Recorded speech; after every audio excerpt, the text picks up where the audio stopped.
से 6 महीने के बच्चे रहते नहीं, भगवान बहुत कुछ ना कुछ प्रॉब्लम श्री शिवाय रहती है, नमः। पर लाइक मेरे आप महादेव सभी ने यूट्यूब चैनल उन में 6 महीने के बच्चों को भी संतुष्ट दिया। थोड़ी देर बाद मनुष्य देवता राक्षस फिर आ गए, बाबा आपके पास में 100 श्लोक हैं। भगवान ने 33 श्लोक तीनों को बांट दिए, शिव जी के पास 1 श्लोक बचा।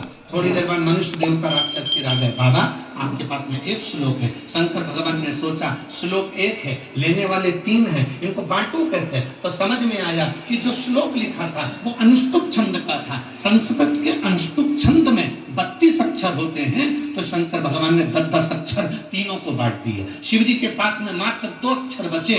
थोड़ी देर बाद मनुष्य देवता राक्षस फिर आ गए।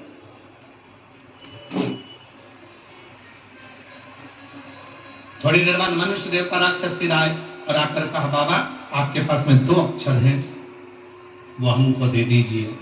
मेरे देवादिदेव महादेव ने कहा, मनुष्य देवता राक्षसों से मैंने पूरी रामचरितमानस तुमको दे दी, पर ये 2 अक्षर मैं किसी को नहीं दे सकता, क्योंकि यही मेरी जिंदगी का सार है। आप मत दो, पर ये तो बता दो कि दुनिया को सब कुछ देकर तुमने वो 2 अक्षर कौन से अपने पास रखे? शंकर जी ने कहा, एक रा और दूसरा माँ, ये मैंने अपने पास राम, मेरे करीब में, मेरा अपना, मेरे अपने पास में।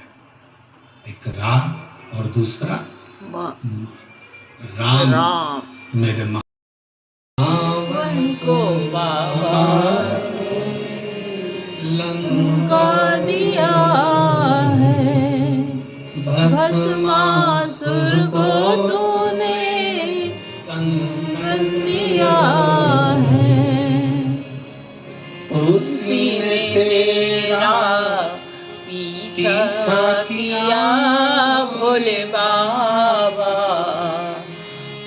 उसी ने तेरा पीछा किया भोले बाबा, मतवाले रखवाले बम भोले शंकर, गले में नाग भयंकर, बमा बम भोले शंकर, गले में नाग भयंकर, बमा बम भोले शंकर, गले में नाग भयंकर, गले में नाग भयंकर, विघ्ना हमारी हर लो त्रिपुरारी भोले बाबा, विघ्ना हमारी हर लो त्रिपुरारी भोले बाबा, विघ्ना हमारी हर लो त्रिपुरारी भोले बाबा, विघ्ना हमारी हर लो त्रिपुरारी भोले बाबा, मतवाले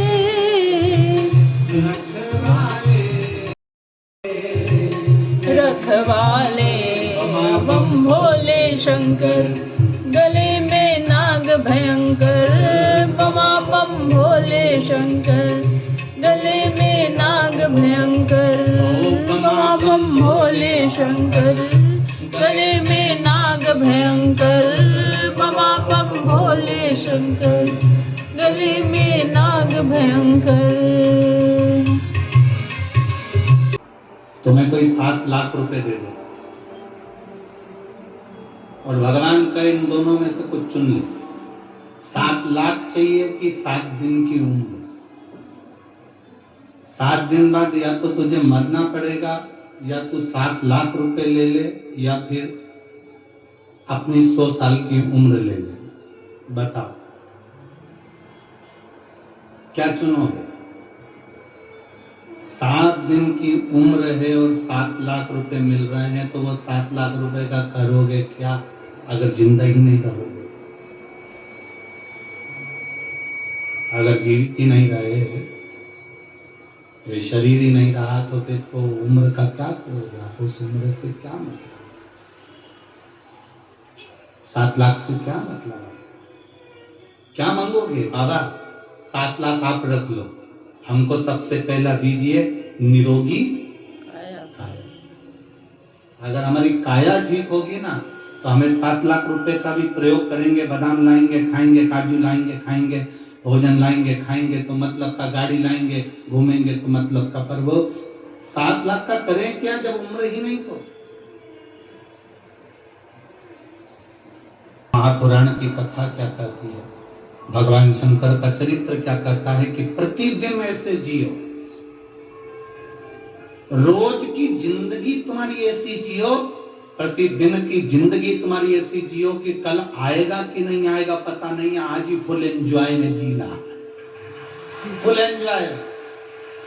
प्रथम सुख निरोगी पाए। आप दुनिया के कितने बड़े करोड़पति हो, सबसे करोड़पति व्यक्ति, दुनिया का सबसे अमीर व्यक्ति कौन है? तो हमने जलगांव की कथा में कहा था, दुनिया का सबसे बड़ा सेठ वो है जिसके सोने वाले कमरे में, जिसके बेडरूम में कोई दवाई नहीं है, वो दुनिया का सबसे बड़ा सेठ है। पहला सुख निरोगी काया। दुनिया का सबसे बड़ा सेठ वो है जिसके बेडरूम में कोई दवाई नहीं। दालक ऋषि की कथा। उनके बहुत सारे शिष्य थे, उन शिष्यों में एक शिष्य था उनका ऋषि काहोद।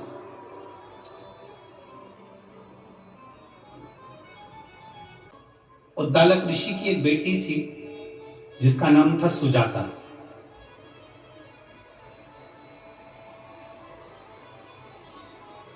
सुजाता अपने पिताजी जो ज्ञान देते थे, उद्दालक ऋषि जो बोलते थे, सुजाता वो सुनती थी और सुनकर वैसा अनुसरण करती थी। कथा में आना जब सफल है, जब आप कथा सुनने के बाद शंकर जी के मंदिर जाना चालू कर दो तो समझ लो कि तुम शंकर के हो गए और शंकर तुम्हारा हो गया, तो कथा का मतलब।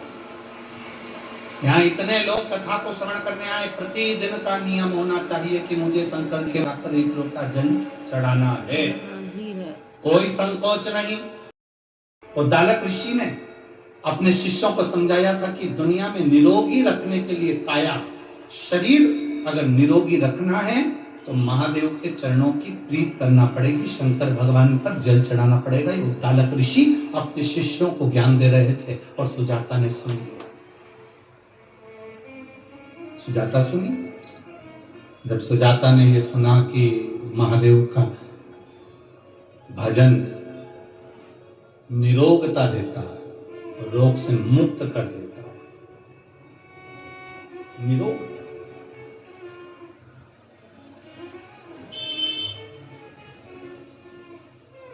शिव की भक्ति निरोगता देती है। एक पत्र है,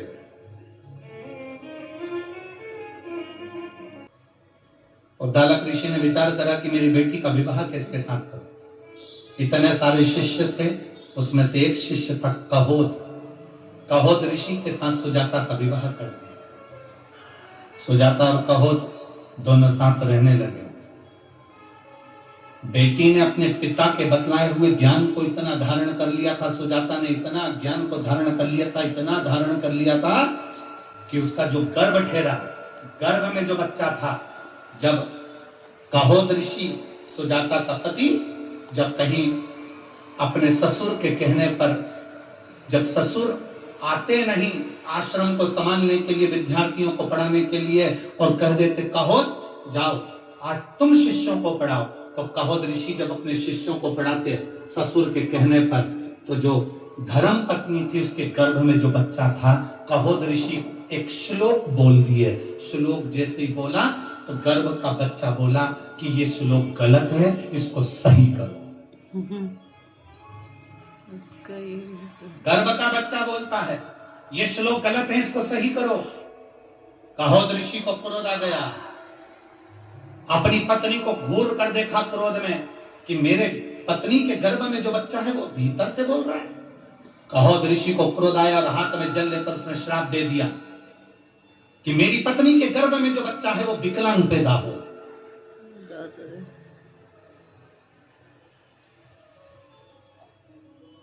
जाता की आंख से आंसू बहने लगे। सुजाता रो पड़ी, हाथ में जल का पात्र सजाता। आश्रम में जो शिव जी का मंदिर था वहां जल चढ़ा रहे थे, नैनों से जल बह रहा था। बाबा, दूसरे से क्या आस रखूं, मेरे पति ने मुझे श्राप दे दिया कि तेरे गर्भ में जो बच्चा है वो विकलांग पैदा।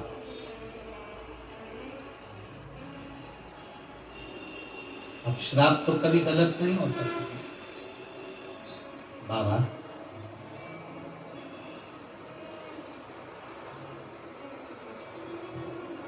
अब आपको संभालना है। जल चढ़ाती, आचमन करना।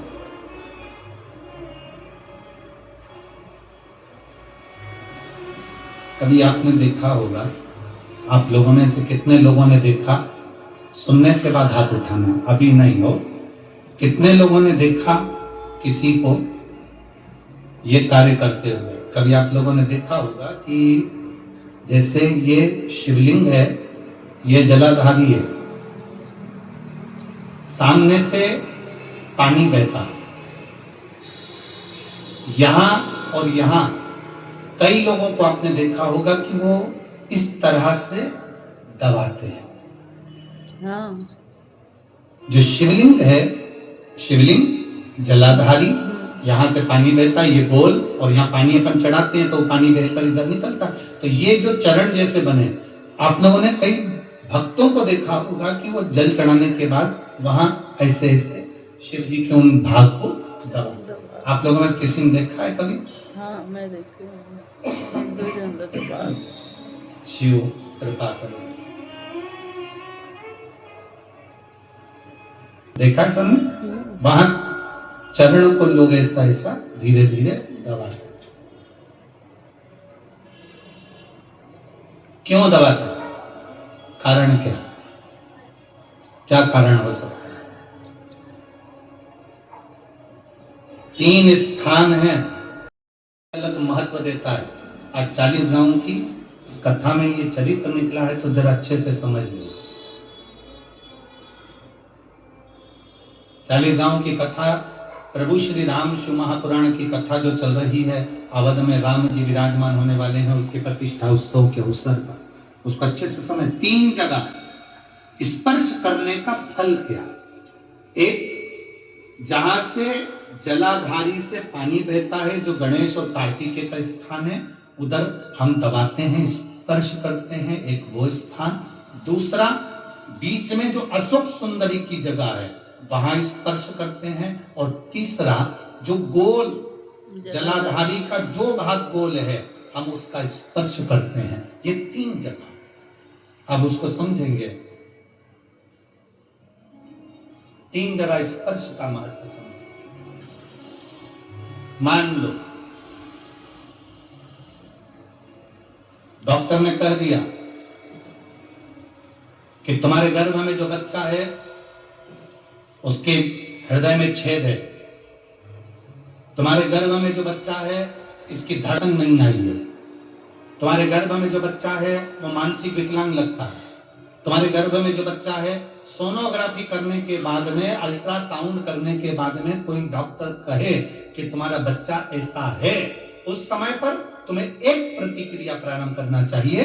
शिव जी को जब जल चढ़ाने के लिए जाओ, जल चढ़ाने के बाद में जो जी चरण है जहां से पानी बहता है, वहां दोनों साइड बैठकर उस चरण को कम से कम 5 से 7 बार दबाना चाहिए। और दबाने के बाद उस हाथ का स्पर्श अपने उदर पर करना चाहिए और श्री शिवाय नमस्तुभ्यम या ओम नमः शिवाय या नमः शिवाय या महामृत्युंजय मंत्र का स्मरण कर लेना चाहिए।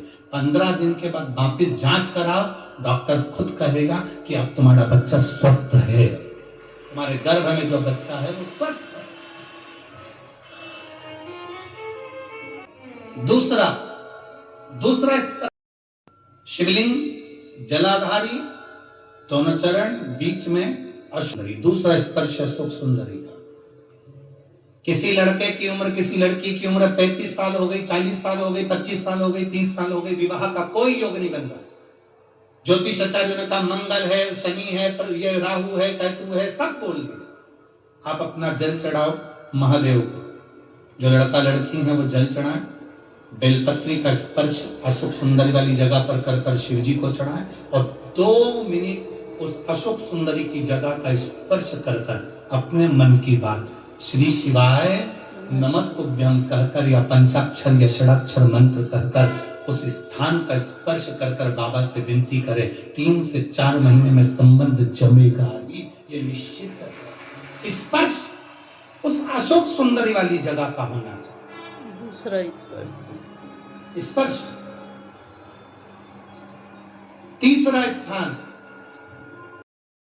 पार्वती जी की कटी, पार्वती जी का हस्त कमल, गोल भाग। हृदय रोग हो, हार्ट अटैक के लिए बोल दिया, बाईपास कराने का बोल दिया, छल्ला डालने का बोल दिया, कोई पाइप डालने का बोल दिया, कोई एक्सीडेंट का योग बन गया, कोई ऐसा योग बन गया, कोई व्यक्ति मंदिर तक भी नहीं पहुंच रहा है, आप अगर जल चढ़ाकर उस व्यक्ति का नाम स्मरण, गोत्र स्मरण कर कर इस गोल भाग पर अगर अपने हाथ का स्पर्श करेंगे, उसको दबाएंगे और दबाकर बाबा से श्री शिवाय नमस्तुभ्यम कहकर अपने मन की बात कहेंगे, आपको लगभग 1 से 2 घंटे में जवाब मिलेगा कि वो व्यक्ति अब ठीक होना प्रारंभ हुआ। ये 3 स्थान है, 3 स्थान। देखो अलग अलग जगह होती है दबन। तुम सासू के पांव दबाओ और गला दबाओ, 2 में से जगह है, ठीक है। जल बहता है गणेश कार्तिकेय का स्थान, दूसरा अशोक सुंदरी का स्थान और तीसरा माता पार्वती जी का हस्त कमल। हम यहाँ तक कहेंगे कि अगर तुम्हारे शरीर में डॉक्टर ने कह दिया कि बाईपास कराना पड़ेगा या छल्ला डालना पड़ेगा, हम उससे भी कहेंगे कि अगर तुम प्रतिदिन शंकर जी के मंदिर में पैदल जल चढ़ाने जाओगे और यहाँ स्थान पर अगर तुम स्पर्श कर कर जल चढ़ाकर पीना प्रारंभ करोगे या बेलपत्र खाना प्रारंभ करोगे, आपको बाईपास कराने की जरूरत नहीं पड़ेगी, छल्ला डलवाने की जरूरत नहीं पड़ेगी। यहाँ तक शरीर काम करना प्रारंभ कर देगा। स्थान है कुछ, उन स्थानों को हमें वो स्थान शिव कथा कह रहे, भगवान शंकर का संवाद करा।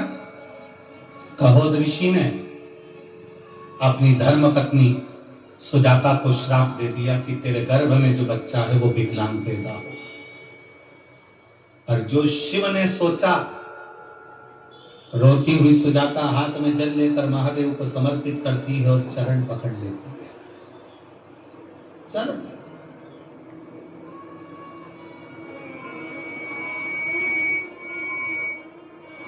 बच्चा माइंड से विकलांग है, डॉक्टर ने कहा इस बच्चे का विकास नहीं हो रहा, बच्चे की बुद्धि काम नहीं कर रही है, बच्चे का शरीर काम नहीं कर रहा है, कहीं हाथ कहीं पैर में कहीं तकलीफ हो रही है, बच्चे का विकास नहीं हो रहा, 4 साल का हो गया, 5 साल का हो गया, 6 साल का हो गया, बुद्धि काम। तो उस जगह पर भी आप बच्चे से कहोगे ना, बेटा शिव जी को जल चढ़ाने जा रहे हो ना, तो ये जो 2 चरण है ना जहां से पानी बहता वहां स्पर्श कर कर आया करो और पानी पिया करो चढ़ाने के बाद। आप 15 दिन 20 दिन उस बच्चे से करवा कर देखो, कितना भी माइंड से हम यहाँ तक कहेंगे जिस बच्चे की कोई शरीर में विकास नहीं और बच्चा कहीं पड़ा रहता है, मुंह से राल टपकती रहती है, उस बच्चे के लिए भी अगर ये प्रयोग करोगे तो 2 से 3 महीने में वो बच्चा अपने आप धीरे धीरे शरीर का विकास होना प्रारंभ हो जाएगा। वो स्थान ऐसा, वो जगह ऐसी, वो जगह की मूलता है, जगह की मूल। बोल बम का नारा है, बाबा एक सहारा अच्छे है। जम के बोलो जरा, बोल बम का नारा है, बाबा एक सहारा है। उस स्थान की मूलता बढ़ गई, उस स्थान की मूलता। अब शिव जी के चरण पकड़ लिए सुजाता, दबा रही है चरण। जल चढ़ाने के बाद जो चरण दबाया, रोती रोती कर रही है, मेरे पति ने मुझे श्राप दिया है, तेरे गर्भ में जो बच्चा होगा वो विकलांग पैदा होगा। तेरे गर्भ में जो बच्चा है वो विकलांग होगा। मेरा श्राप है, इसके गर्भ में जो बच्चा है वो विकलांग होगा।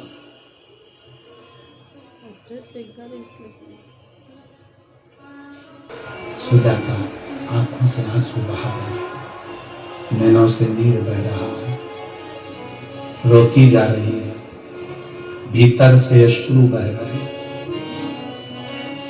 बाबा देवादिदेव महादेव सुजाता के सामने प्रकट हो गए। क्यों रो रही है? तेरे पति ने तुझे श्राप दिया, तेरा बच्चा विकलांग होगा, इसलिए चिंता मत कर, टेंशन मत ले। हाँ, तेरे पति के श्राप से तेरा बच्चा विकलांग तो होगा, पर मेरा वर है, तूने मेरे चरण का स्पर्श करा। रोज जल चढ़ाने के बाद तू मेरे चरण को स्पर्श करती है, इसलिए तेरा जो गर्भ में बच्चा होगा वो भले विकलांग होगा, पर संपूर्ण विश्व का कल्याण करने वाला पैदा होगा। संपूर्ण विश्व का कल्याण करने, और केवल संपूर्ण विश्व का कल्याण नहीं, तेरे पति का भी कल्याण वही करेगा। तो चिंता ना कर। कभी कभी हमारे जीवन में ऐसा दुख आता है। एक पत्र है, बच्चों को वेंटिलेटर पर डाल दिया गया। मेरे बच्चे दोनों वेंटिलेटर पर पड़े थे। बाद में मालूम पड़ा कि मेरी एक बेटा एक बेटी में से बेटी का शरीर बेकार होने लगा, स्वास्थ्य खराब होने लगा। मैं बाबा को उसी पलंग पर पड़ी पड़ी श्री शिवाय नमस्तुभ्यम कहती, मेरे घर के लोगों से कहती, भगवान को जल चढ़ाकर उसके ऊपर छींटो, मेरी बच्ची को कुछ नहीं हो सकता, क्योंकि मैं अब शंकर पर भरोसा करी हूँ। आज तक मैंने शिव पुराण नहीं सुनी थी, शंकर को नहीं देखा था, शंकर के मंदिर नहीं गई थी, पर पहली बार मैंने शिव पुराण पर भरोसा करा है। अब बच्चे मेरे बाबा ने दिए हैं। 8वीं बार माँ बनी हूँ, पहले 8 बार मेरे बच्चे 7 बार जा चुके हैं, अब वो रखेगा। लोग कहते हैं 6.5 महीने के बच्चे कोई अच्छे रहेंगे, कोई जीवित रहेंगे, पर मेरे बाबा ने मेरे बच्चों को रखा, और आज डॉक्टर के हिसाब से मेरे दोनों बच्चे श्रेष्ठ हैं। उनका दिमाग भी ठीक है, शरीर भी ठीक है। मैं दोनों बच्चों को यहाँ लेकर आऊंगा।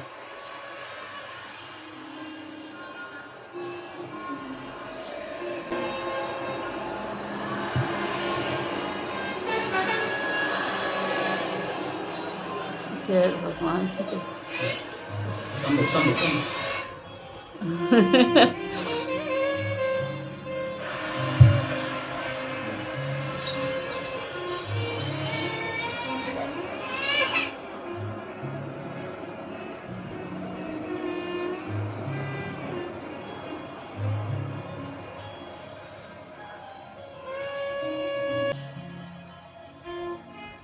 खाली ना जाता कोई दर से तुम्हारे, खाली न जाता कोई दर से तुम्हारे, मैं भी खड़ी हूँ नन्ही बाहें पसारे, अपने हृदय से लगा लो गिरा जा रहा हूँ, उठा लो बोले अपने दर से, अब तो न डालो, गिरा जा रहा हूँ, उठा लो। एक पत्र में एक लाइन बहुत अच्छी लिखी है इनने, 6 महीने के बच्चे रहते नहीं, कुछ ना कुछ प्रॉब्लम रहती है, पर मेरे महादेव ने उन 6 महीने के बच्चों को भी संतुष्ट दिया। बहुत है, कहाँ जाओगे? जिस नगर में, जिस शहर में, जिस गांव में कथा होती है, वहां के आधे से ज्यादा लोग तो डर न दिखाए तो बुरा नहीं लगना। बाप बेटे को सत्य का आईना दिखाए तो बुरा नहीं लगना चाहिए, बुरा ना लगे।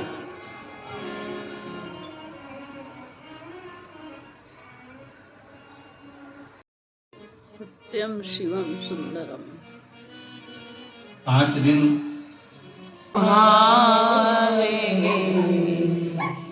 खाली न जाता कोई डर से तुम्हारे, मैं भी खड़ी हूँ बाहें पसारे, हृदय से लगा लो, गिरा जा रहा हूँ, उठा लो अपने दर से, अब तो ना टालो, गिरा जा रहा हूँ, उठा लो उसका भरोसा प्रबल। जितना भरोसा प्रबल होगा उतना मिलना आसान मिलता। जवाब दे दिया था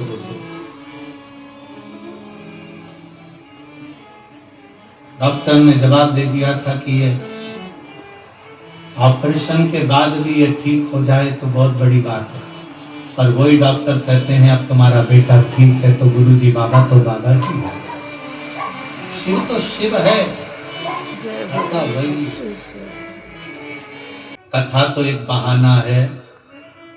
हम तो ये कहते हैं कि आपका और शंकर का मिलन होना है और शिव को आपके दुख मिटाना है, इसलिए वो यहाँ तक पहुंचे। जय भोलेनाथ, श्री शिवाय नमस्ते। शिव को दुख मिटाना है इसलिए।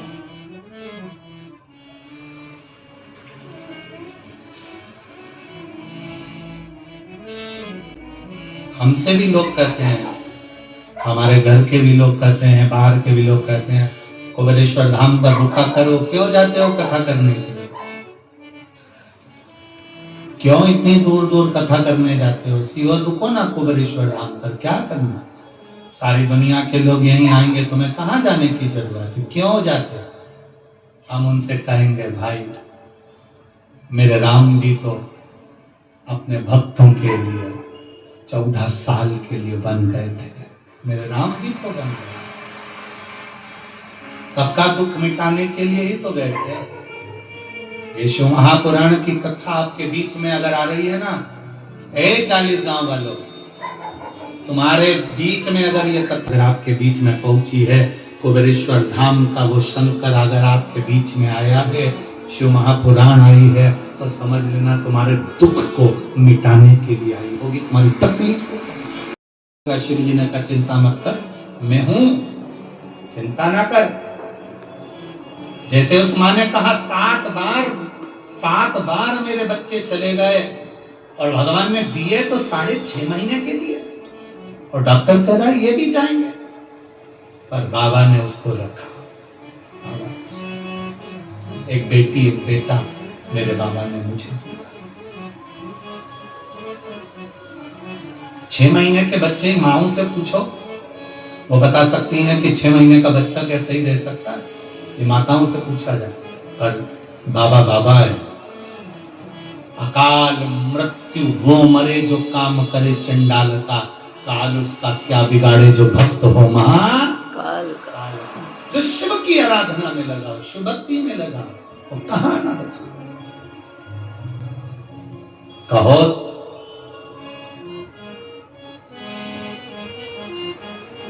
कि धर्म पत्नी सुजाता के गर्भ से एक बच्चे ने जन्म लिया जो 8 जगह से टेढ़ा था, अष्टावक्र,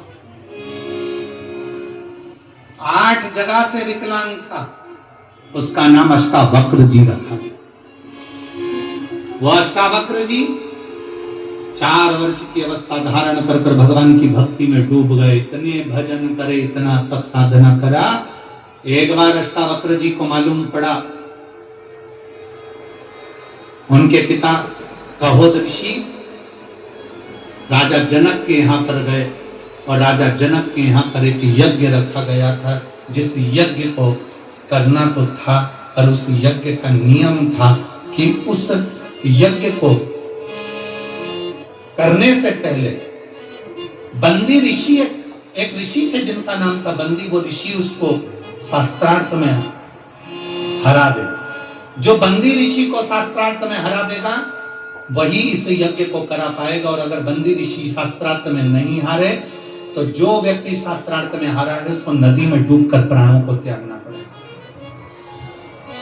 कहोद ऋषि राजा जनक के यहाँ यज्ञ करवाने के लिए गए तो बंदी ऋषि से शास्त्रार्थ हुआ। बंदी ऋषि के सामने कहोद ऋषि हार गए, हारते से उनको नदी के पानी में डुबो दिया गया, उनके प्राण छूट गए। ऐसे कई ऋषि ऐसे कई ऋषि बंदी ऋषि के सामने हार जाते थे, उनको पानी में डुबो दिया जाता था। अब की बार 6 साल के अष्टावक्र जी आ गए। राजा जनक के यहाँ जैसे अष्टावक्र जी आए, 8 जगह से टेढ़े थे, 8 जगह से तिरछे थे। सभा में बैठे हुए सारे लोग हंसने लगे कि ये बालक जो 8 जगह से टेढ़ा, ये बालक जो शरीर से विकलांग है, ये शास्त्रार्थ करेगा। सारे सभा में बैठे हुए लोग हंस रहे थे और अष्टावक्र जी ने राजा जनक जी से कहा, तुम्हारी सभा में जितने बैठे हैं ये विद्वान नहीं है।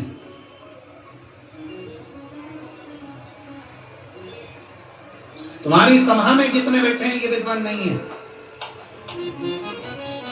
विद्वान का शरीर और विद्वान की उम्र कभी नहीं देखना चाहिए, विद्वान की विद्वत्ता देखना चाहिए कि वो विद्वत्ता कितनी है। विद्वान का शरीर क्या देखना, विद्वान का शरीर क्या देखना। जीत गए तो आप यज्ञ करा पाएंगे। बंदी ऋषि से अष्टावक्र 6 साल के अष्टावक्र जी ने शास्त्रार्थ करा, बंदी ऋषि हार गए। पूछा राजा जनक ने, इनकी सजा क्या है?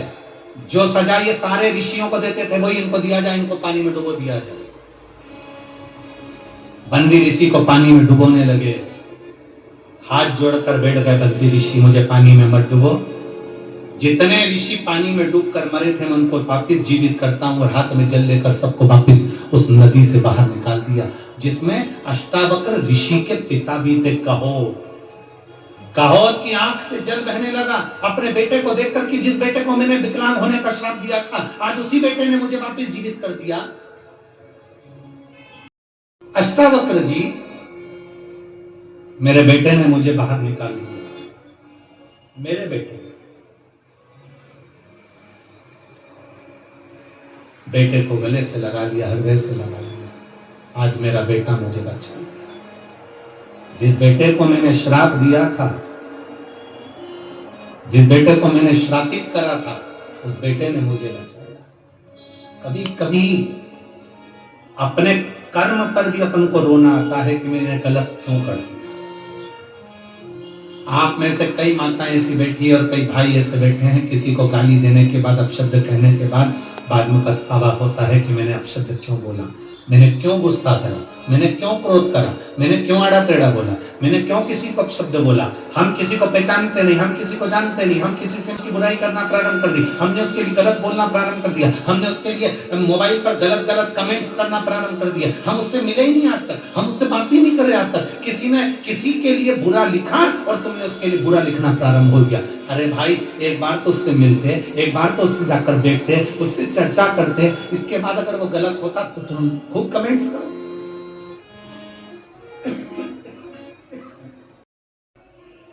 भगवान शिव जी को अपशब्द कह दिया था।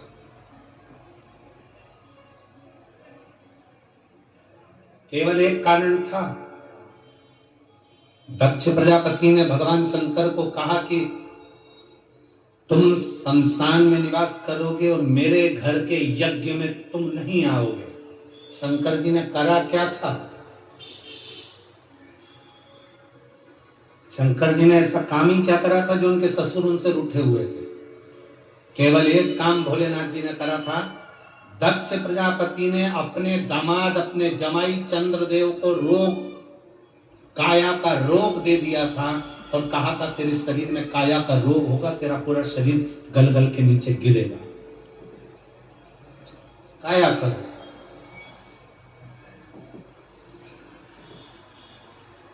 तेरा शरीर गल गल के नीचे गिरेगा, तेरे शरीर को काया का रोग। चंद्रदेव ने शंकर जी की आराधना करी थी तो शंकर जी ने उसकी काया के रोग को ठीक कर दिया। काया का रोग ठीक हुआ तो ससुर को गुस्सा आ गया कि मैंने श्राप दिया और शिव जी ने इसको ठीक कर दिया। मैंने श्राप दिया और शंकर भगवान ने इसको ठीक कर दिया। शंकर उनके दुश्मन बन गए, शिव जी उनके द्रोही बन गए और उन्होंने शंकर भगवान को अपने यहाँ यज्ञ में नहीं बुलाया। सती माता अकेली गई, कूद कर यज्ञ अग्नि में सती माता ने प्राणों को त्याग दिया। वो हिमालय राज की बेटी माता पार्वती बन गई। खूब तप करा माता पार्वती ने, खूब।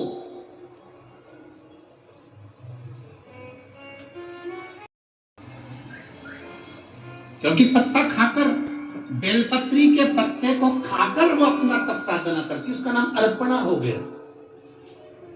अर्पणा। कई लोग कहते हैं गुरुजी अर्पणा कहां पर लिखा हुआ है कि बेलपत्री का पत्ता भगवान शंकर का चढ़ा हुआ खाना चाहिए? हम उनसे कहते हैं कि आपका मन पड़े तो कभी उमाखंड को पढ़ना। शिव महापुराण के उमाखंड को पढ़ोगे तो उसमें लिखा हुआ है कि एक बेलपत्री का पत्ता खाकर माता पार्वती जी तप साधना में लीन हो जाती थी और उनका नाम अर्पणा हो गया। जब माता पार्वती जी एक पत्ते के बल पर जीवित रहती थी तब एक बार नारायण ने ब्रह्मा जी से पूछा था कि पार्वती को इतनी ऊर्जा कहां से मिल रही है, इतना बल कहां से मिल रहा है कि पार्वती इतनी ऊर्जा कहां से प्राप्त कर रही है? तब ब्रह्मा जी ने कहा था पार्वती जी एक बेलपत्री के पत्ते को खाती हैं, उस पत्ते का बल इतना है कि पूरे पार्वती जी के शरीर में ऊर्जा प्राप्त हो जाती है। वो बेलपत्री के पत्ते में इतना बल है। अर्पणा है बेलपत्री के पत्ते को पाने वाली माता पार्वती। समय हुआ, शिवजी पार्वती के हुए, दूल्हा बने, पार्वती के साथ भगवान शंकर जी का मंगल विवाह हुआ। शिव पार्वती आ रहे हैं, जोरदार ताली बजाकर स्वागत करें। में जयमाला पिना रहे हैं। हर हर महादेव।